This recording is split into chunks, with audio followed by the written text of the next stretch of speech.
Eh bien, le colloque Choisir le vivant est un colloque qui est construit. C'est construit euh, d'une façon, d'une façon très précise. Le matin, il y aura la description du monde malade, la description de la terre malade, la chimie qu'on lui donne, de la nourriture que l'on mange, et puis des maladies qui en découlent. L'après-midi, on va faire un tout autre éclairage, c'est-à-dire c'est l'éclairage du vivant, en montrant que si on se tourne complètement vers le vivant, eh bien on aura d'espérance, même beaucoup de joie, parce que cela marche très bien.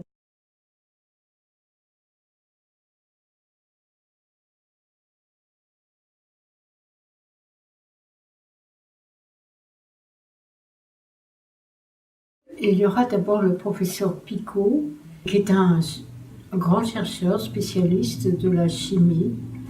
Et le professeur Girardi, lui, est plutôt spécialiste de l'aluminium, qui est très perfide et qui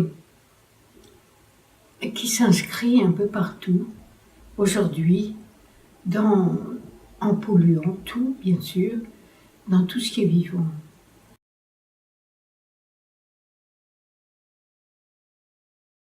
Ensuite, il y aura Judith Alberta, qui est une femme exceptionnelle, qui a été pilote de ligne et qui a été atteinte de la maladie de Lyme.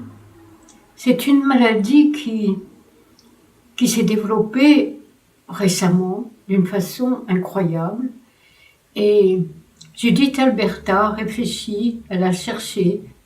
Et ensuite, il y aura le professeur Montagnier, qui est un professeur de médecine très libre dans ses recherches et qui fera un état des lieux, si vous voulez, de la santé aujourd'hui. Et ça, c'est quelque chose d'exceptionnel parce qu'on voit tout en morceaux, et de voir l'ensemble de l'état des lieux de la santé, c'est quelque chose d'exceptionnel.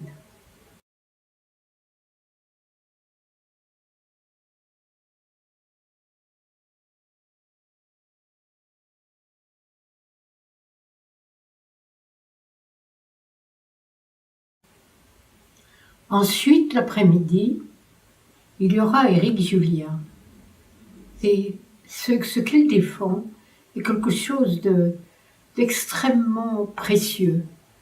Les Indiens Kogi de la Colombie sont des Indiens qui se sont protégés eux-mêmes de toute pollution. C'est un peuple merveilleux, je dois dire merveilleux, qui a la connaissance et qui, pendant la journée, fait les travaux des champs. Les femmes font les travaux qu'elles ont à faire. Chaque sexe est bien limité dans ses actions. Et la nuit, va à des occupations, ce que pourrait dire spirituelles. Et ça, c'est quelque chose pour nous qui est essentiel, car on a enlevé totalement le spirituel de nos vies, ou en tout cas, si on l'a, on ne sait plus trop ce que ça veut dire, et de les voir vivre, de les voir être, de les voir dans leur paisible façon de respirer, de boire, de parler, c'est une leçon pour les Occidentaux. Ensuite, il y aura Emmanuel Ransford. Il a voulu mener des recherches lui-même sur la physique quantique, parce qu'il pense que la physique quantique peut nous conduire très loin dans des domaines que les scientifiques en général ne veulent pas observer. Et donc ce sera très intéressant de l'écouter parler des plantes au niveau de l'infiniment petit. Car c'est au niveau de l'infiniment petit que se tracent tous les liens qui forment le vivant. Ensuite, il y aura Claude et Lydia Bourguignon qui vont parler ensemble.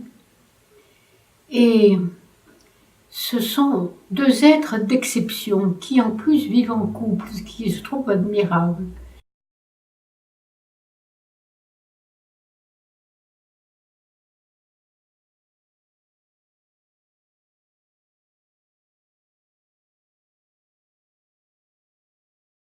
Le docteur Béatrice Mulbert travaille avec Montagnier depuis longtemps et elle sera heureuse de parler d'un hôpital en Afrique, près de Dakar, l'hôpital de Kermassar, que nous sommes allés souvent visiter, car c'est un hôpital il n'y a que lui qui existe de cette façon, car c'est un hôpital de médecine traditionnelle.